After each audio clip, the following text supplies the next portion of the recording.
Hello. I want to talk about Ulysses S. Grant, not as president, not as general, but as a humanitarian.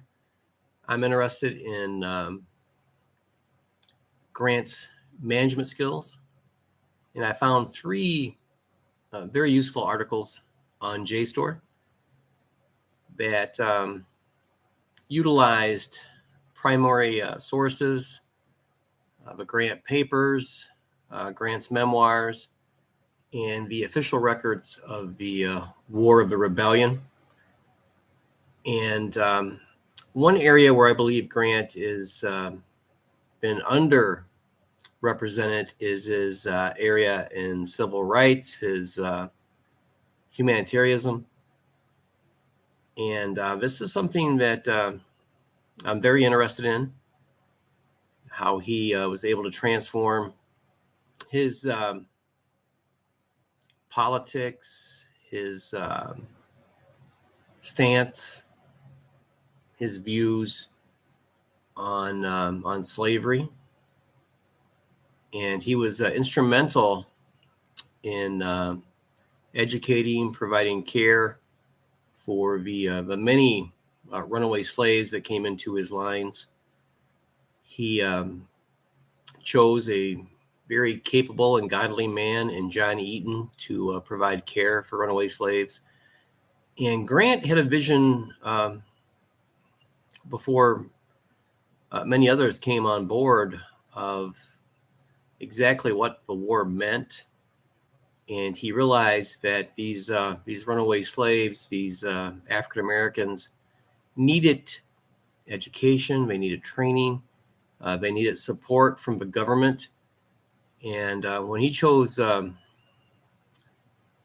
chaplain from Ohio, John Eaton, to be the superintendent of the contraband is what they called the runaway slaves.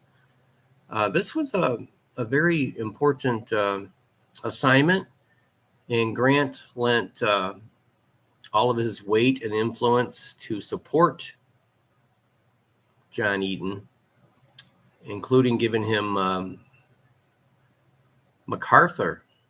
Douglas MacArthur's dad was the general who provided security for Eaton and the duties that he had to see through. So the articles I chose, Sacco talks about Grant in his earlier years was not an abolitionist. His dad was a very aggressive abolitionist. Jesse Root Grant was very vocal on his anti-slavery views. Grant married into a slave-holding family. That family owned dozens of slaves. In fact, during the war, his wife Julia owned 4 slaves. And Grant is certainly one of the key men in the war who effectively destroyed slavery.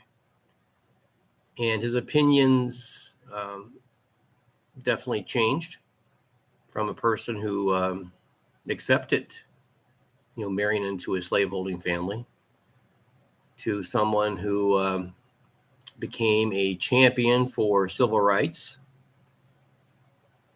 As a man, as a president, he was very forceful in ensuring fair treatment, Black soldiers. He was very much their defender. And of course, his administration destroyed the KKK as Grant sent in the military to the South to ensure that Black men could go and vote and enjoy freedoms that all other Americans enjoyed. So these articles touched on that. They utilized the primary sources. This is an area in Grant's historiography that is getting a little bit more attention, but it's something I'm interested in exploring more. And I think it's something that is important for our generations that are coming up to understand about Grant, as Grant's reputation was tarnished during the Lost Cause. It was rebuilt. It was tarnished again in the Vietnam era. And today, I believe we have a more balanced view of what Grant stood for. Thank you.